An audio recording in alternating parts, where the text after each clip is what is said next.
to you this evening on the Garage Guy channel. Today is May 10th, 2019, a really pretty Friday evening here in the Appalachian Mountains of the southwestern part of Virginia. Now the title of this video here, Glock 19 Gen 5. Got it right here. I want to let y'all in on something. Yeah, this is old news, very old news. They came out with this, over a year ago, something like that. And there are a ton of videos here online about this model firearm. So if you want to say I'm late to the party, that's all well and good. But here's one thing I am going to tell you. Out of all those videos out there, there are 90% of them, they tell you the differences. And there are some like 20 differences between the Gen 5 and the Gen 3s and 4s. I'm not going to go into that. I'm not going to go into specs and weights and all that and measurements. I'm not going to waste your time with it. This video is primarily me taking my very first shots through this, and then afterwards I'll give you my thoughts and impressions on it, what I like about it, what I don't like about it. I got it at Highland Arms in Abingdon, Virginia a week ago. Usually when I'm in Abingdon, I'll stop by Highland Arms, see what they got. Maybe they got some special going on. Maybe they got a good deal or something that I can't pass up. And here the past few months, every time I went in there, I bought something, whether I needed it or not. And it didn't matter if I ever thought I would want it or own one. Case point example being, Glock 48 right here. Never had the need for one, didn't think I would want it, but I tell you what, I don't regret it. I love this thing, very accurate, works great. I have no regrets whatsoever. Same thing about the M&P Shield 2.0 chambered 45 ACP I got here a couple of months ago. Of course, my nephew George went and got one, and next thing I knew, he let me shoot it, and bam, I was down there at Highland Arms, I was buying one. So you can't never tell when you walk into a gun shop. But the deal I got on this 19 Gen 5, it was in the used section, but it had on the tag used/LN. So I asked the fellow behind the counters, said, look guys, what does LN stand for? Because that's something I have rarely seen in a gun shop. And they said, like new. I said, yes, the gun does appear to look like new, but why is it on the tag and not these others that look like they're new? They said, well, this one has never been fired. Said maybe at the factory for testing, but not by the first owner. Because they told me the first owner bought it, came back 2 days later, traded in on a Remington BDL hunting rifle, and I'm like, okay. How can you be sure he hasn't fired it? And they took it apart, and I am 99.9999% sure, along with the guys that worked there, that had never been fired by that first owner.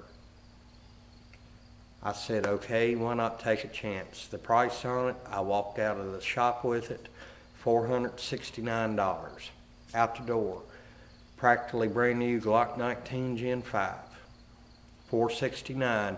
And they're running 539, so, you know, I can't complain about that. If something was happening, I didn't like it, hey, I could flip it, get my money back out of it, no harm, no foul, all right? So, this video is going to just be my first impressions after I take a few shots, which I've already done that. Why don't we watch the video footage where I took those first shots earlier today. Let's do this.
Well, my friends, y'all saw it for yourself. Those magazines I fired off, not a bit of problem. The gun's pretty much as accurate as I was, probably more accurate than I am. Soft shooter.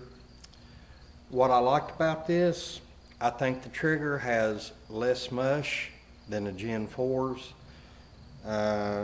Also, what I really like about it, the slide stop lever right here, it's ambidextrous, both sides. I really like that feature, and I really like the look of this new coating.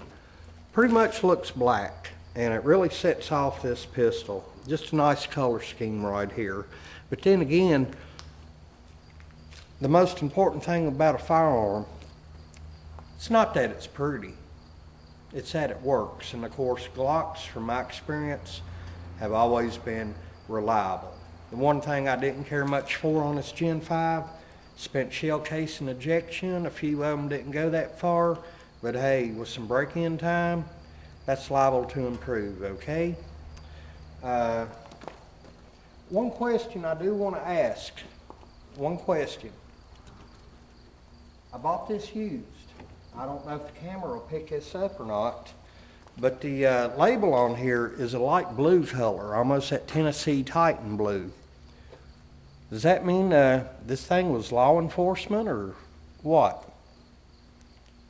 I know Glock's got several reasons for having different colored stickers on their cases, and I was always under the impression that light blue meant law enforcement, so you know, maybe this will be the case with this. I don't know.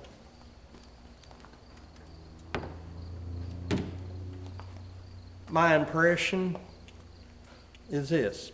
It's a Glock. I've shot better and I've shot worse. I'm not saying the Gen 5s are a bad gun. That one certainly isn't. Needs to be broke in. I like the Gen 5 version of the 19 better than I do the Gen 4.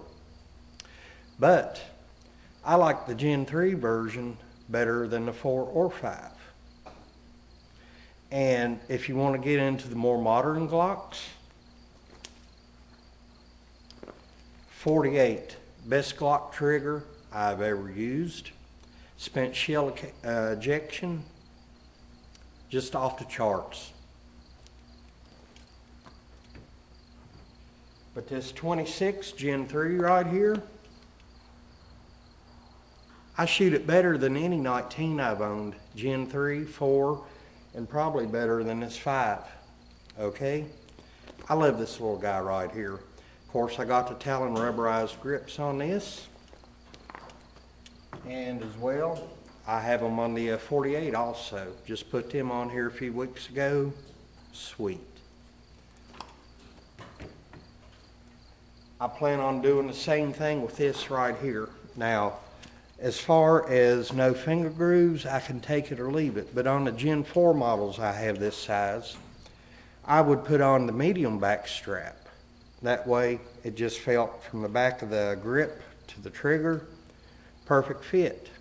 My shots are better. But without the finger grooves on this Gen 5 right here, I put the large back strap on and I got that same good feeling. Okay, so it felt good in hand, soft shooter, very manageable. You know, Glock 19, Gen 5. Whoops, SpongeBob. You stay up there. All right. And of course, one of them hard shell bugs just landed in there. Got him out. Anyhow, my final impression, it's a Glock. No more, no less. Okay? So if you got Gen 3s, I don't see the need to buy another one unless you want to add something to your collection. If you got a Gen 4, same thing. My preference is Gen 3 over Gen 4. A couple little things I like really well on the Gen 5s, especially that ambidextrous slide lock lever. But hey, I'm Gen 3 guy. I'm going to stick with Gen 3 as long as they make them, okay? Not knocking the Gen 5, but hey, they're all Glocks, they're good guns, they're reliable. You can bet your life on them.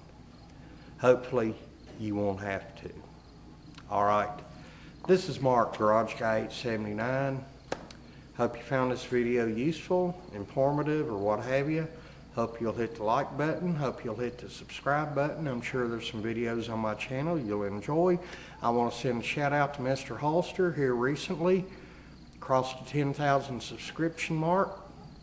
Mr. Holster, congratulations, sir. You deserve it. You got one of the best channels here on YT. All right. I'm out of here. Y'all have a nice night.